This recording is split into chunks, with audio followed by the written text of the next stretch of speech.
Throughout the day, your brain goes from total alertness to the eventual need for sleep.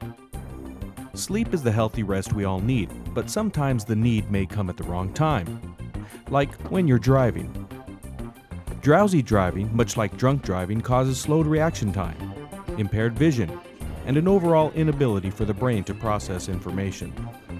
Driving, where even the slightest distraction could be fatal, is one place you need to be totally alert at all times. If you were to fall into a 2-second microsleep traveling at 60 miles per hour, your vehicle will travel 132 feet. Every year in the United States, drowsy driving causes more than 100,000 police-reported crashes, 71,000 injuries, and over 1,500 end in death. Experts all agree that many more go unreported because identifying drowsy driver crashes is difficult. Victims don't always admit to falling asleep, or they don't survive to talk about it. There are drivers who are more at risk than others. Young people aged 16 to 29, people with sleep disorders, shift workers, commercial drivers, business and vacation travelers are all high-risk fall-asleep drivers. But truly everyone is at risk. The simplest remedy would be sleep, or perhaps even a cup of coffee. But if it's not safe to pull over, you'll need a solution that will work for those next critical minutes. The Elliott Alertness method is that safe and simple solution. The Elliott Alertness method increases alertness instantly anytime you feel drowsy or fatigued.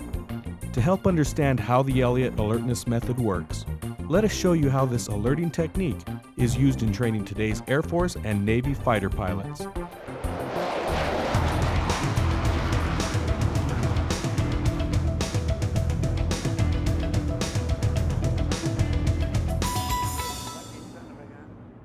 It was as early as 1910 when it was found that a loss of blood to the brain caused blackouts while traveling. But it wasn't in a car or truck. It was in airplanes. In steep climbs and turns, the G's created forced the blood to pool in the lower parts of the body. This loss of blood to the brain caused a drowsy or even blackout condition. In response, the Air Force and Navy developed the M1 and L1 maneuvers, exercises that gave pilots the power to help keep blood flow to the brain and prevent them from blacking out. We were told about what the exercise that would help you in relieving that fainting spell, and that would be to scream as loud as you could as you're pulling out of the dive.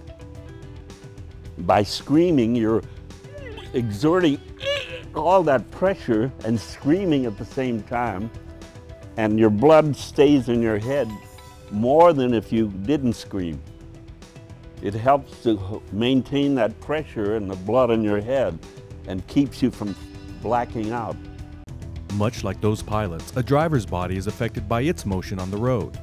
What takes only seconds in a jet plane takes about 35 minutes in a vehicle moving at 65 miles per hour.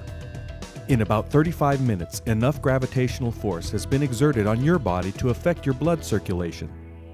Much like the jet pilot, your blood has pooled into the lower parts of your body, draining your brain of oxygen-rich blood, causing you to become drowsy. The Elliott Alertness method can help correct your blood circulation using a simple yet innovative exercise. A natural exercise that can be performed anytime you're feeling drowsy.